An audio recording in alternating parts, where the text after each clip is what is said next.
barang siapa yang salawat kepadaku 1 hari dan 1 malam, artinya pagi hari dan malam hari, 10 kali dapat syafaatku. Ya Allah, menurut saya ini promo enak, dikasih amalan yang enak, ditambah cinta Rasul, tambah dapat syafaat. Jujur saja Bapak Ibu, boleh enggak saya ungkapkan yang jujur? Jujur ya, tapi terima ya. Aku malu kalau lihat seorang Muslim lewat 1 hari 2 hari tapi tidak bersalawat kepada Rasul. Cuma silahkan tanya diri, berapa hari lewat tidak bersalawat? Dan subhanallah, salawat enak. Kalau salat mungkin merasa berat, harus wudu, menghadapi kiblat, proses. Tapi kalau bersalawat enak. Mau wudu tidak wudu boleh, berdiri duduk berbaring boleh, menghadapi kiblat tidak menghadapi kiblat boleh, di rumah, di masjid, di jalan boleh, ibu-ibu sambil masak boleh. Allahumma salli Allahumma salli. Terus bersalawat. Nikmat, wallahi nikmat. Bahkan termasuk salawat seindah-indah amalan, seindah-indah ibadah, dan seindah-indah zikir. Kenapa? Karena banyak manfaatnya. Jangan bersalawat kepada Nabi Muhammad sallallahu alaihi wasallam terangkat kesusahan. Jangan berbanyak salawat kepada Nabi Muhammad terlunas hutang. Jangan berbanyak salawat kepada Nabi Muhammad dijamin dapat syafaat. Jangan banyak salawat kepada Nabi Muhammad diampuni dosanya. Jangan berbanyak salawat kepada Nabi Muhammad terkabul hajatnya. Apapun hajat kita silahkan disalawatin, insyaAllah terkabul. Orang tuanya sedang sakit, apalagi sakitnya parah, bersalawat. Saya ingat terjadi, guru saya yang mencerita ketika beliau operasi masuk rumah sakit, operasi jantung. Beliau sudah cukup usia. Habis operasi jantung terjadi kesalahan dalam operasi. Tiba-tiba alat-alat yang dipasangkan di atas dadahnya kayak ada suara bunyi gitu, ada sesuatu yang tidak beres. Langsung didatangi dokter semua, ada apa ini, ada apa ini. Habis diperiksa, ternyata tergentalan darah di dalam saluran jantung, yang secara medis memang harus dioperasi. Tapi juga secara medis kalau habis operasi jantung tidak bisa operasi lagi, harus menunggu 24 jam sampai 48 jam. Artinya 1 sampai 2 hari supaya bisa diadamkan dan telan baru dioperasi lagi. Jadi mereka pada bingung terjadi ini. Guru saya melihat, memang beliau tidak bisa berbicara banyak, tapi melihat dari mata para doktor yang hadir, mereka kebingungan apa yang kita harus lakukan. Akhirnya beliau sepertinya faham ada masalah, ada sesuatu. Kata beliau, di saat itu saya sudah menyerahkan diri kepada Allah. Ada seorang perawat, subhanallah, juga perawat yang salihah, langsung mengingatkan, "Hei guru, insya Allah ada jalan mudah, jangan difikirkan, tapi ingatlah salawat kepada Nabi Muhammad." Kemudian dia pergi, para dokternya juga pergi untuk mengambil keputusan. Mereka rapat mendadak untuk mengambil keputusan apakah dioperasi lagi atau bagaimana, dibiarkan seperti ini. Beliau langsung bersalawat. Tidak sampai beberapa saat, kembali lagi para dokternya, diperiksa, subhanallah, seperti masalah yang tadi ada masalah yang harus diambil segera keputusan operasi, terangkat masalahnya. Allahumma salli ala Sayyidina Muhammad wa ala Sayyidina. Ini bukan satu cerita, Tapi banyak orang-orang yang meyakinkan dengan bersalawat, karena salawat merubah ibadah, merubah amalan. Dan barang siapa yang meyakinkan amalan ini akan Allah kabulkan hajatnya, berarti akan terkabul hajatnya. Tapi jangan ada bahasa, aku mau coba ya. Coba dulu ya. Tak ada kata coba-coba kalau sama amalan. Amalannya, kalau kita yakini akan Allah mudahkan, kabulkan, pasti akan kita dapat. Belum lagi setiap kali salawat kepada Nabi Muhammad SAW, kita mendapatkan 10 rahmat dari Allah Subhanahu Wa Taala. Dosa, jaminan ampunan dosa bersalawat.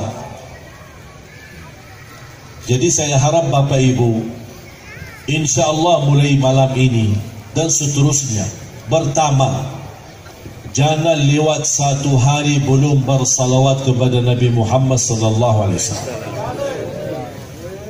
Setuju? Siap?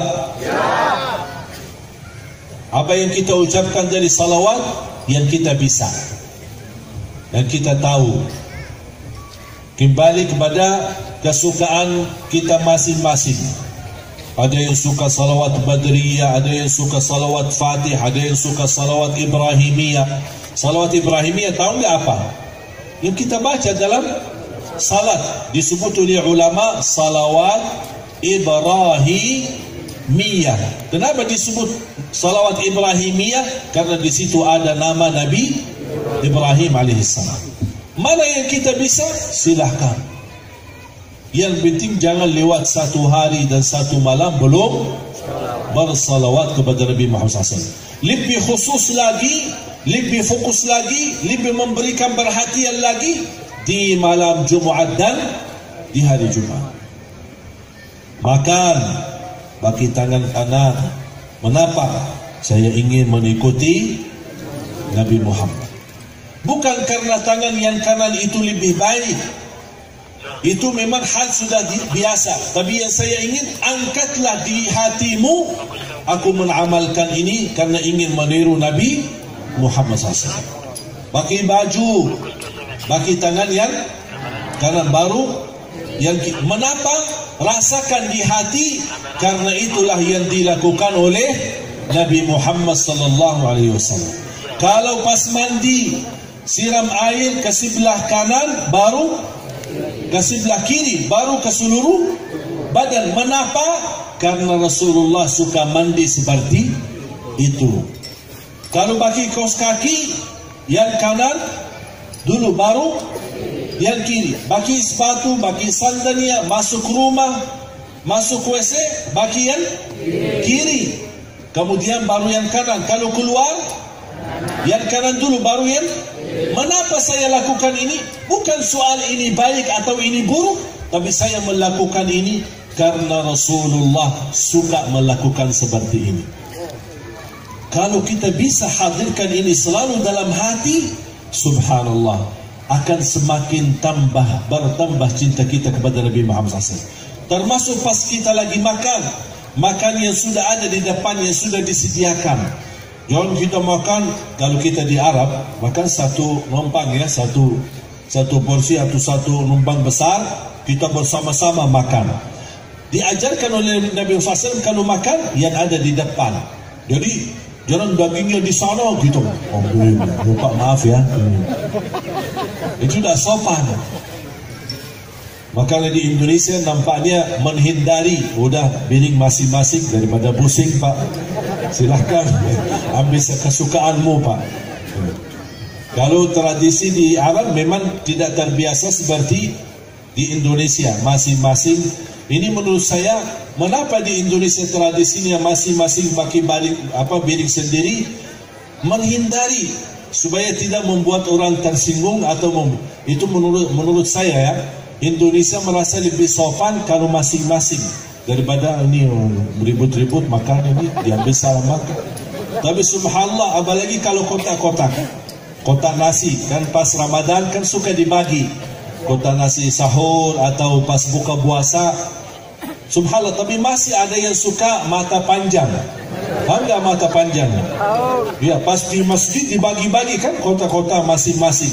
Tapi ternyata kebetulan kan pas mereka duduk kan berseberangan kan, ada saf-saf ke depan, ada yang di hadapannya juga. Tapi yang punya kota di situ warnanya merah, yang kota di sini warnanya putih. Pas dia buka kan isinya sama sebenarnya isinya. Nasi, ada buah, ada air, ada ini, ada. Pas dia buka, kawannya yang di depan dia buka juga. Oh ya sama ya. Saya pikir beda Pak.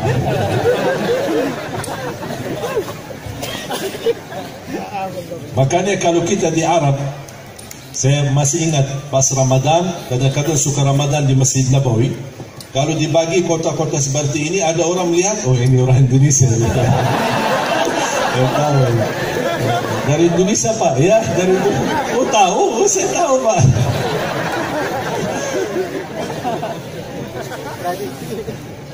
Semestinya kita nikmati apa yang sudah di depan, syukuri, alhamdulillah. Karena isi ini sama isi itu sama sebenarnya, cuma beda warna kotaknya. Makanya subhanallah, kalau kita nikmati apa adanya, subhanallah, syukuri. Bunya al-rumah, ingat, jangan melihat rumah yang lebih besar, tapi ingat ada orang belum bunya rumah. Bunya istri, jangan melihat yang punya istri dua, tapi ingat orang lain belum istri. Ya begitu. Biar nikmat, biar ibu juga dah pusing. Bapak ibu jamaah sekalian, indah kalau kita bisa meniru Nabi Muhammad dalam kehidupan kita.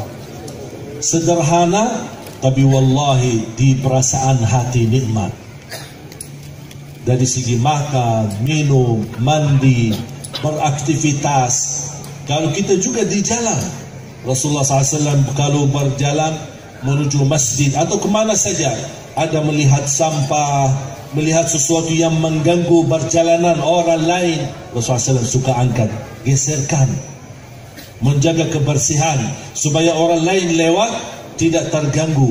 Ini kan sifat Nabi Muhammad SAW. Bahkan bukan hanya kita meniru Nabi Muhammad, kita dapat pahala. Imatatul adha 'anit tariqi sadaqah. Menggeserkan sesuatu yang mengganggu orang lain di jalan, itu merupakan amalan sedekah. Mengapa saya lakukan itu? Karena Rasulullah sallallahu alaihi wasallam suka melakukan. Ada orang melihat, kenapa Bapak angkat sampah? Ini kan mengganggu orang lain. Hebat juga ya. Biarin dipuji. Biar karena kita tidak semata-mata karena orang. Kita melakukan ini karena Allah dan ingin meniru Nabi Muhammad. Kalau ada orang melihat kita dan memuji perbuatan kita, itu bukan riya. Karena kita tidak minta dipuji, tapi pas kita lakukan kebetulan lagi dipuji. Biarkan saja apa yang dikatakan oleh manusia. Orang yang ikhlas, tahu nggak tandanya apa? Ada satu tanda orang yang bisa dikatakan ikhlas. Kalau dipuji atau dicaci maki, sama di perasaannya. Dia tak peduli. Dipuji ya terima kasih, di macam-macam, dihina, difitnah, biarkan saja. Dia tak peduli. Yang dia pedulikan, yang dia cari nilai hanya ridha Allah. Allah ridha, sudah selesai, tak usah dibahas. Orang lain tidak suka, biarkan. Apa komentar mereka, tak usah direspon. Kalau setiap orang komentar dan kita sampai menyakiti perasaan kita, dan kita tidak mau sabar, dan kita mau balas, mau hujat, mau macam-macam, berarti tidak habis. Tak akan selesai kerjaan kita. Kemarin ada orang datang, ini ada ustaz, ini macam, apa urusan saya sama ustaz? Sudah, tak usah bicara. Saya tidak mengharapkan ada orang berkata baik atau buruk. Yang saya harapkan apa Allah ridha atau tidak ridha. Dan yakini Bapak Ibu, Kalau anda melakukan kebaikan lillahi ta'ala, walaupun orang lain komentarnya buruk, jangan direspon, biarkan saja. Karena anda melakukan karena Allah. Ada orang kemarin bertanya, maaf Ustaz, kenapa kalau saya suka melakukan kebaikan, tapi komentar orang kadang-kadang tak enak, bikin kesel. Saya berkata, kamu lakukan ini karena siapa? Karena Allah tidak? Dia bilang, ya karena Allah. Ya udah, kalau memang karena Allah, tak usah dengar apa kata manusia. Manusia puji, manusia senang, manusia tidak senang, tak usah diperhatikan. Faham Bu? Ibu melakukan sesuatu karena Allah untuk suami, suaminya tak senang, ya udah biarin. Yang pusing siapa? Yang pusing siapa? Ya suami. Berbakti baik sama orang tua. Ada orang yang suka bertanya, berbakti baik terhadap orang tua kan wajib. Mohon maaf, orang tua yang seperti apa? Apa kaitannya?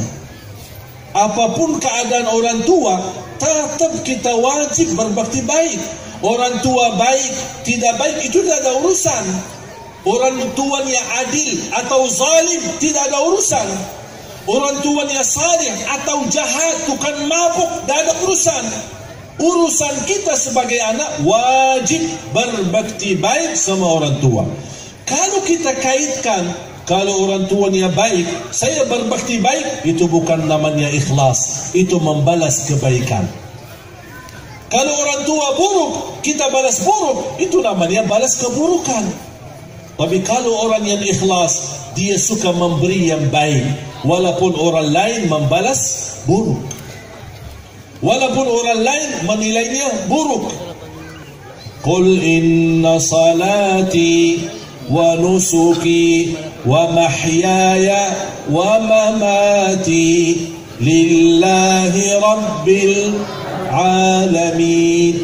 Segala hidupku dan matiku karena Allah. Oleh karena itu jamaah sekalian, jalani hidupmu karena Allah. Kalau jalankan hidupmu karena Allah, insya Allah dapat husnul khatimah. Bapak Ibu, pesan terakhir dari Rasulullah sallallahu alaihi wasallam. Amalan ini menurut saya enak, dijamin diampuni dosanya, dijamin diijabah doanya, yang ketiga dijamin diterima salatnya. Ada 3 tahap.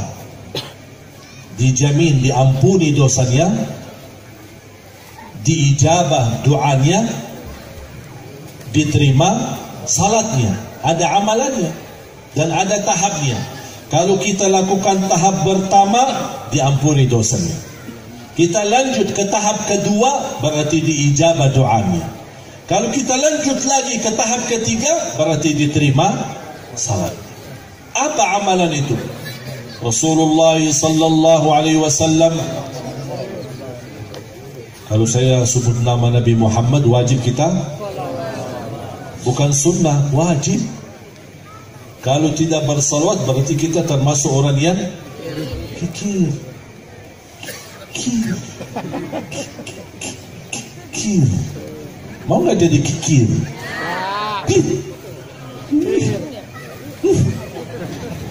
Allahumma salli wa sallim wa barik alaihi wa ala alihi. Bersabda Rasulullah sallallahu alaihi wasallam di hadis yang sahih yang diriwayatkan Imam Bukhari, man ta'arra min al-layl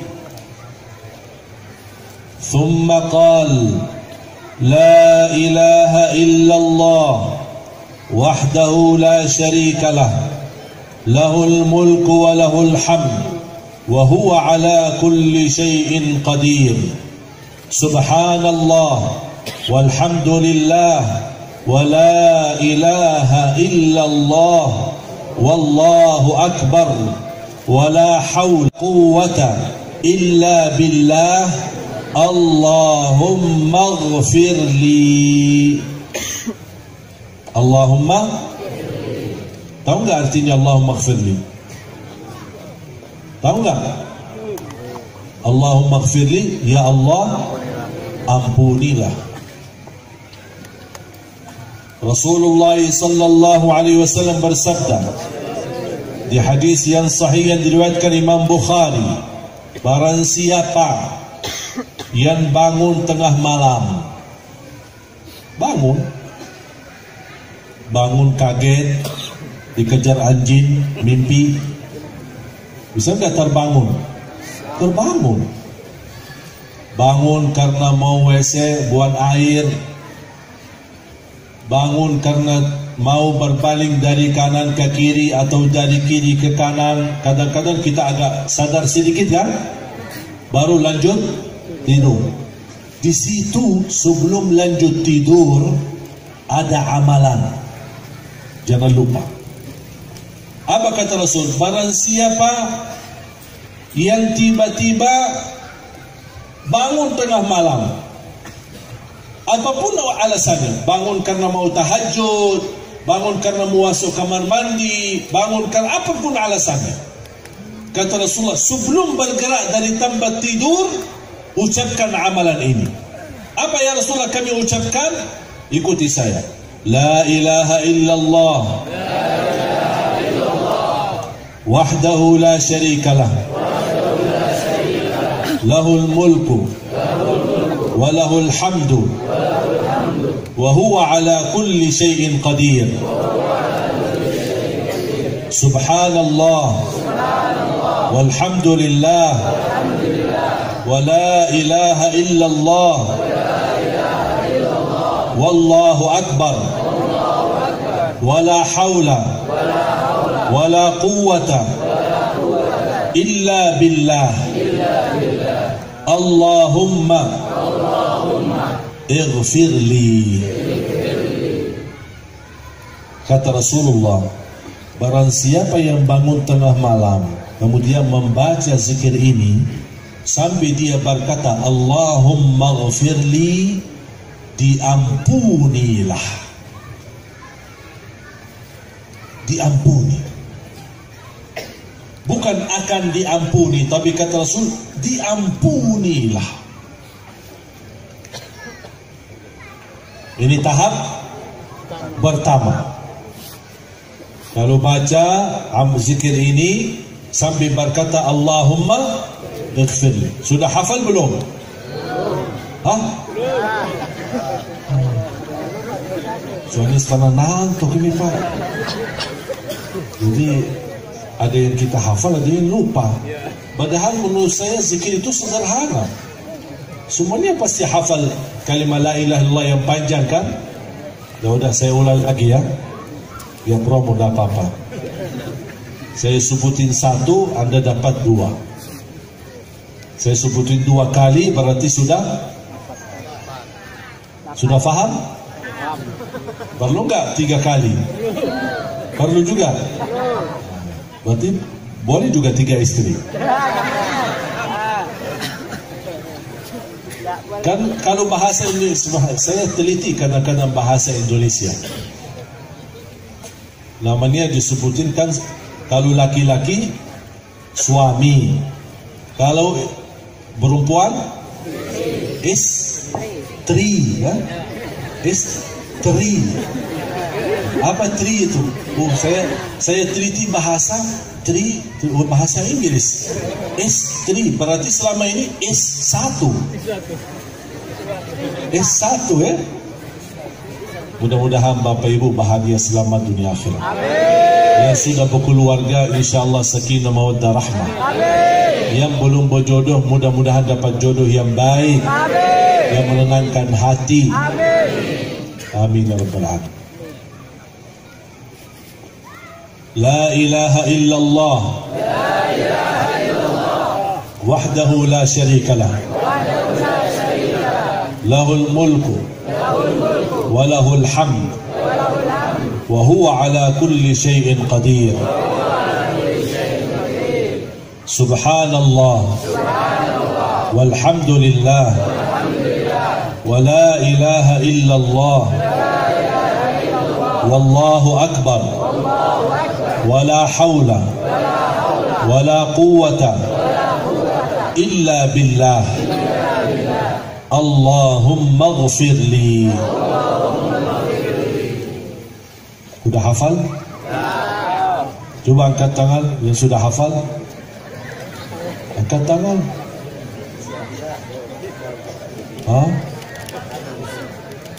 Dari adik-adik, ada yang hafal dari adik-adik?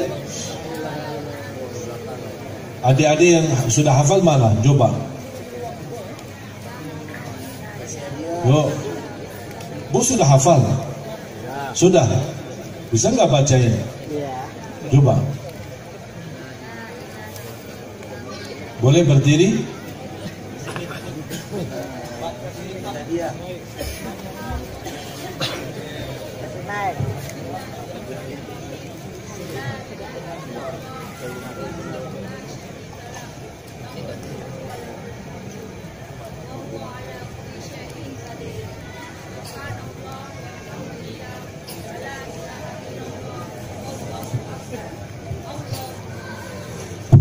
Belum? Cik. Ketinggalan.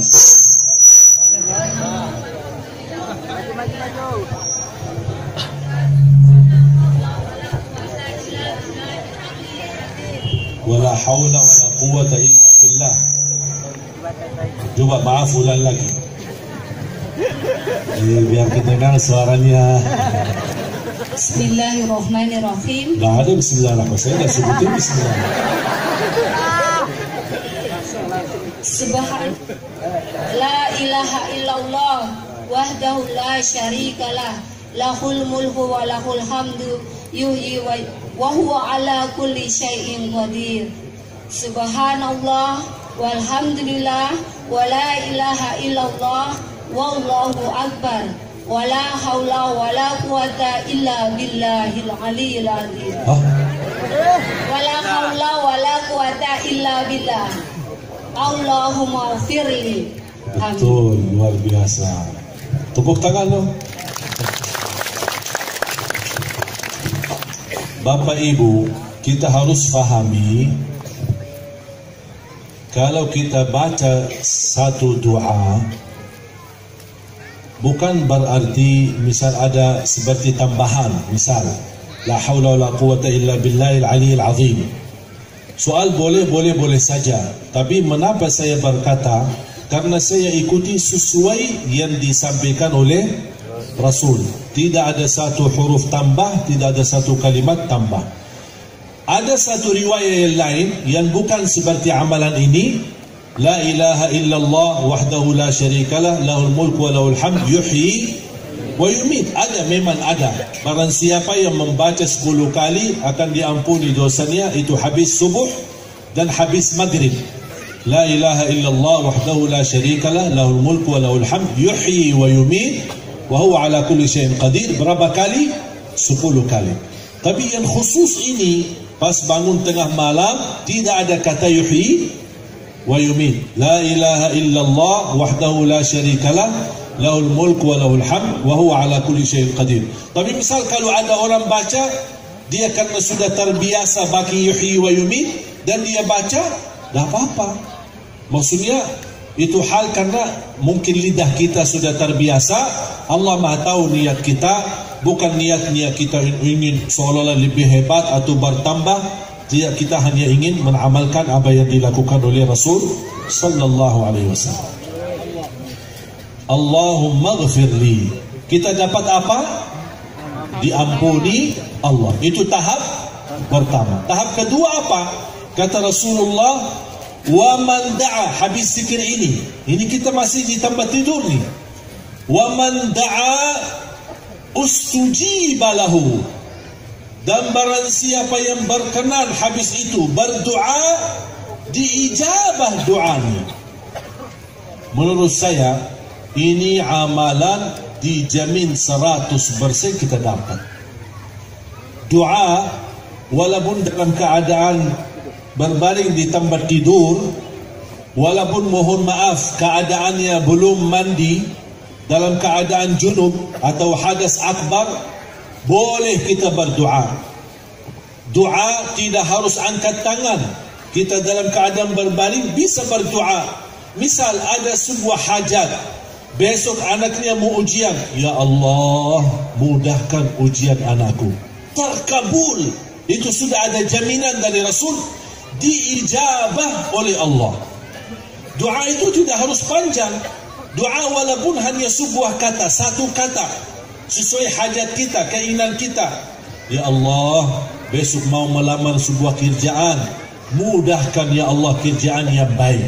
Itu sudah satu doa selesai. Kemudian habis itu lanjut tidur, boleh. Faham?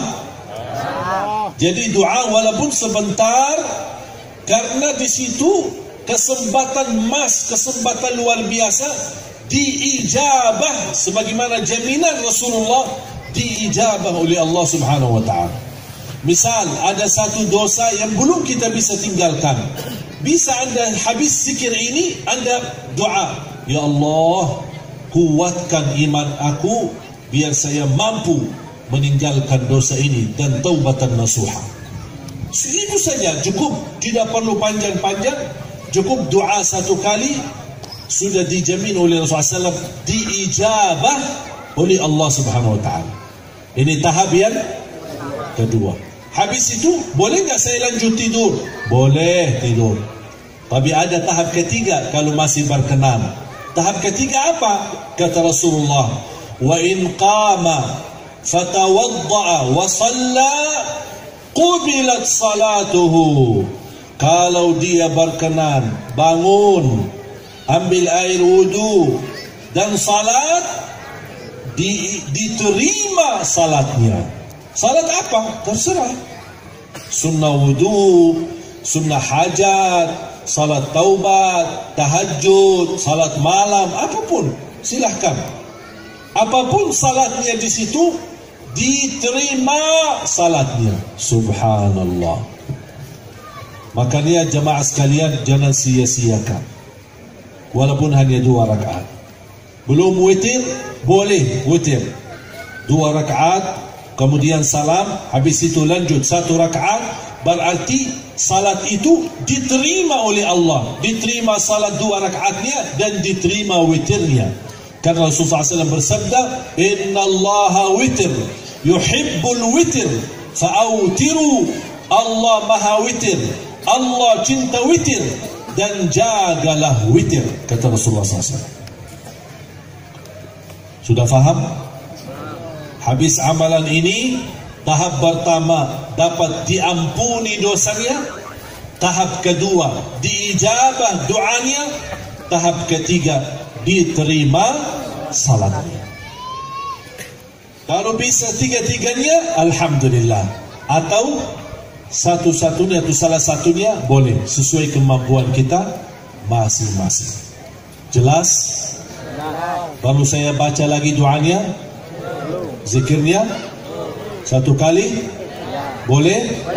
Menjadi penutup, La ilaha illallah, wahdahu la syarika lah, lahul mulku wa lahul hamd, wa huwa ala kulli syai'in qadir.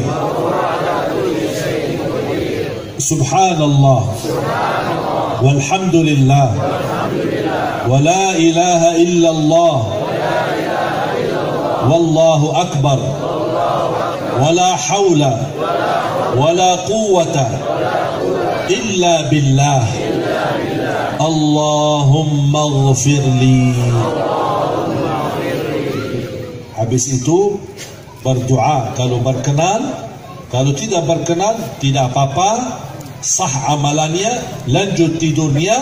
Tapi kalau berkenan doa, diijabah doanya, berkenan lagi tambah wudu dan salat, diterima salatnya. Mudah-mudahan insyaAllah bermanfaat. Mudah-mudahan pertemuan ini menjadi saksi baik bagi kita semua di hadapan Allah dan di hadapan Rasulullah SAW. Dan mudah-mudahan sebagaimana kita kumpul dalam rangka Maulidun Nabi sallallahu alaihi wasallam, mudah-mudahan kita insya-Allah bersama-sama duduk di dalam surga Allah bersama Nabi Muhammad sallallahu alaihi wasallam. Jangan lupa kita doakan saudara kita di Palestina. Mudah-mudahan Allah angkat ujian yang mereka hadapi. Saya minggu lalu baru pulang dari Palestina. Subhanallah, suasana di sana sangat luar biasa dan dapat kehormatan dan menjadi sejarah bagi saya sendiri. Diberikan dalam kejutan yang luar biasa ketika saya menemani imam Masjid Qubbatus Sakhra, tempatnya Mi'raj Nabi Muhammad SAW, karena Masjid Al-Aqsa sama Qubbatus Sakhra di Qubbah Mas itu, kalau Qubbah Mas itu namanya pusat tempat salat Nabi Muhammad dan sekaligus tempatnya Mi'raj ketika naik ke langit. Saya jujur saja terkejut ketika ditemani imam masjid di sana, kemudian diajak salat maghrib. Saya temani ke masjid. Banyak juga jamaah, ada dari Indonesia, Malaysia, dari Turki, dari India, dari Inggris, dari Prancis, dari beberapa negara. Semuanya orang Islam datang. Kemudian pas habis iqamat salat maghrib, malah beliau dorong saya ke mihrab untuk menimami salat maghrib. Dan Alhamdulillah, kemuliaan yang luar biasa bagi saya, kenikmatan luar biasa dapat kesempatan menimami maghrib dan isya di tanah suci Baitul Maqdis Al-Quds. Mudah-mudahan insyaAllah menjadi barakah bagi saya dan menjadi barakah bagi kita semua. Amin ya Rabbal Alamin. Dan mereka di sana subhanallah luar biasa. Saya melihat keistiqomahan mereka ketika kami keluar dari hotel kira-kira jam 2 malam. Berkeinginan jamaah kami bersama rombongan ingin tahajud di Masjidul Aqsa. Pas kami masuk di sana, ternyata posisi kota Al-Quds atau area Masjid Al-Aqsa dan Qubbatus Sakhra, tempat Mi'raj Nabi Muhammad bersama halaman itu di dalam pagar yang begitu panjang dan besar, disebut kota tua. Kota tua. Dari jalan rayanya masuk ke area kota tua itu ada pintu-pintu, dan setiap pintu dijaga oleh pasukan Israel. Ketika masuk dari pintu pertama sampai menuju halaman, cukup hampir kita bisa jalan kaki lebih dari 10 menit. Dan ini semua sepanjang perjalanan itu kampung dalam kota tua. Jadi tempat tinggal, toko-toko, jualan ini, jual roti, buah-buah, pokoknya macam seperti dalam kota.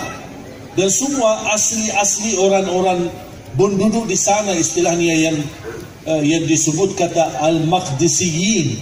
Maqdisiyin asli orang kampung situ, rata-rata memang apalagi yang tua-tua tinggal di dalam kota tua itu. Habis selesai dari kota tua, masuk ke halaman masjid.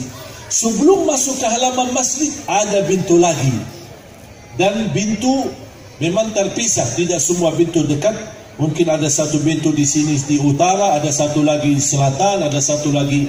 Jadi agak beda-beda jauh-jauh lagi ya. Bisa kita masuk gang, kalau kita tidak menghitungkan nomor berapa pintunya, kita bisa salah keluar nanti.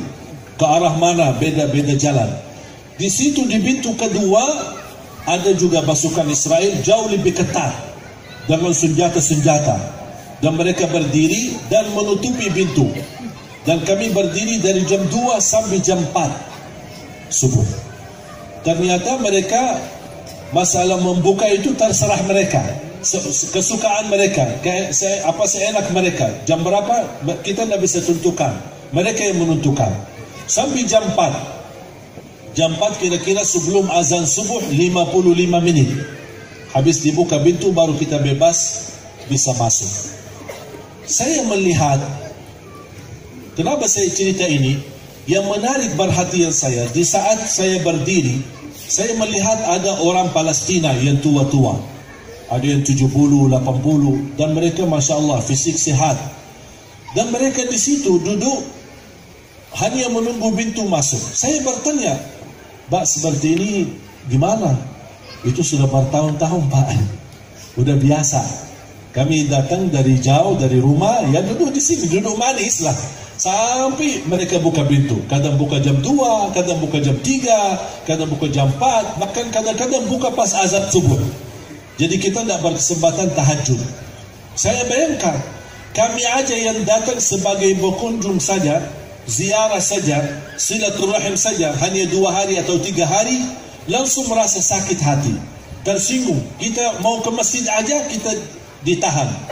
Bagaimana mereka yang sudah puluhan tahun, 40 tahun, 60 tahun keadaannya seperti ini. Makanya kita doakan, mudah-mudahan Allah tolonglah saudara kami di sana, dan insyaAllah Palestina dibebaskan dari jajah Israel dan bisa segera merdeka. Dalam doa kita, kepedulian kita, sebagaimana kita tahu insyaAllah besok di Jakarta insyaAllah aksi bela Palestina di Monas. Doakan yang belum berkesempatan ke Jakarta, kita doakan mudah-mudahan acara besok ini hanya menjadi rasa cinta kita kepada tanah suci. Sebagaimana tanah suci Makkah Madinah, ada juga tanah suci Masjidul Aqsa dan tempat Mi'raj Nabi Muhammad SAW. Dan tempatnya Mi'raj Nabi Muhammad SAW termasuk tempat yang sudah dikunjungi oleh semua Nabi dan Rasul. Kalau Masjid Nabawi adanya di zaman Nabi Muhammad, kalau Masjidul Haram dan Masjidul Aqsa adanya di zaman dulu. Semua para Nabi dan Rasul sudah berkunjung ke sana. Sebagaimana Makkah, Masjidul Haram, Ka'bah sudah dikunjungi oleh Nabi dan Rasul, sama juga Masjidul Aqsa dan Baitul Maqdis sudah didatangi oleh semua para Nabi dan Rasul. Bahkan waktu Isra Mi'raj, Nabi Muhammad menimami, Allah kumpulkan dengan kekuasaan Allah, kun fayakun, Allah kumpulkan semua para Nabi dan Rasul, 300,000 lebih yang hadir dan diimami oleh Nabi Muhammad SAW di masjid sana. Makanya kita doakan semoga insyaAllah bisa merdeka, dan insyaAllah tolonglah doa kita membacakan Al-Fatihah untuk mereka. Ya Allah, kami memang tidak bisa bantu mereka banyak, kami tidak berada di posisi mereka, kami tidak bisa melawan Israel untuk menghadapi ujian yang mereka menjadi tantangan kehidupan mereka. Tapi ya Allah, terimalah bacaan Al-Fatihah kami untuk saudara kami dan untuk Al-Masjidul Aqsa, supaya dengan kekuatan Al-Fatihah kami menjadi doa, menjadi senjata bagi mereka, menjadi penolong Allah untuk saudara kami, supaya Palestina insyaAllah merdeka dan dibebaskan dari kejajahan. Amin ya Rabbal Alamin. Al-Fatihah. Alhamdulillahi Rabbil Alamin. Ar-Rahmanir Rahim. Maliki yawmiddin. Iyyaka na'budu wa iyyaka nasta'in. Ihdinas siratal mustaqim. Siratal ladzina an'amta 'alaihim ghairil maghdubi 'alaihim waladdallin. Amin. Amin. Bismillahirrahmanirrahim. الحمد لله رب العالمين حمدا كثيرا طيبا مباركا فيه مباركا عليه كما يحب ربنا ويرضى. اللهم صل على سيدنا محمد وعلى آل سيدنا محمد وسلم تسليما كثيرا مزيدا برحمتك يا أرحم الراحمين. اللهم يا الله، اللهم يا الله، اللهم يا الله، berilah kepada kami petunjuk kepada jalan yang lurus. Ihdinas siratal mustaqim, ihdinas siratal mustaqim. Ya Allah, ampuni segala dosa kami. Ya Allah, sembuhkan penyakit kami, sihatkan badan kami, kabulkan segala hajat kami. Di antara yang hadir, yang sakit, sembuhkan penyakitnya. Yang punya hutang, lunasi hutangnya. Yang berkeinginan ke tanah suci haji dan umrah, berikan dan kabulkan hajatnya. Bisa ke tanah suci haji dan umrah dan ziarah Nabi Muhammad sallallahu alaihi wasallam. birahmatika ya arhamar rahimin. Allahumma ya Allah, atas izinmu kami sama-sama berkumpul di majlis ini. Ya Allah, atas izinmu berilah kepada kami kemuliaan, sama-sama jumpa lagi di dalam surgamu ya Allah bersama Nabi Muhammad sallallahu alaihi wasallam. Allahumma ighfir lil muslimin wal muslimat wal mu'minin wal mu'minat al ahya'i minhum wal amwat. Ya Allah, tolonglah saudara kami di Palestina, saudara kami di Yaman, saudara kami di Iraq, saudara kami di Mesir, saudara kami di Libya. Ya Allah, angkat segala ujian dan bala. Ya Allah, ya Dzal Jalal wal Ikram. Ya Allah, rapatkan saf-saf kami umat Islam di Indonesia. Ya Allah, rapatkan hati kami ya Allah, agar saling memuliakan, saling mencintai dan saling menutupi kekurangan. Ya Allah, kuatkanlah ulama kami, para habaib kami. Satukanlah mereka agar mereka mampu memimpin kami menuju kebahagiaan dunia akhirat, keselamatan dunia akhirat. Ya Allah, lindungi ulama dan habaib kami dari segala macam fitnah, dari segala macam bala, dari segala macam musibah, birahmatika ya arhamar rahimin. Berikan kepada kami ya Allah pemimpin yang takwa, pemimpin yang adil, pemimpin yang amanah, pemimpin yang jujur, pemimpin yang ikhlas melayani rakyatnya ya Dzal Jalal wal Ikram. Ma'murkan negeri kami Indonesia. Ya Allah, amankan aksi bela Palestina besok ya Allah. Aman, ma'mur, sejahtera, damai, tertib ya Dzal Jalal wal Ikram. Birahmatika ya arhamar rahimin. Ya Allah, jadikan negeri kami Indonesia baldatun tayyibah wa rabbun ghafur. Ya Allah, berikan kepada kami, keluarga kami, anak-anak kami menjadi anak penghafal Al-Quran, anak dan cucu yang mampu menjaga nama baik keluarga kami, anak dan cucu yang salih salihah, anak dan cucu yang membanggakan kami di hadapan-Mu hari kiamat. Birahmatika ya arhamar rahimin. Ya Allah, kami berkumpul di sini untuk menunjukkan rasa cinta kami kepada Nabi Muhammad sallallahu alaihi wasallam. Ya Allah, jadikan cintaan kami malam ini kepada Nabi Muhammad yang menjaminkan kami dapat syafaat Nabi Muhammad sallallahu alaihi wasallam. Birahmatika ya arhamar rahimin.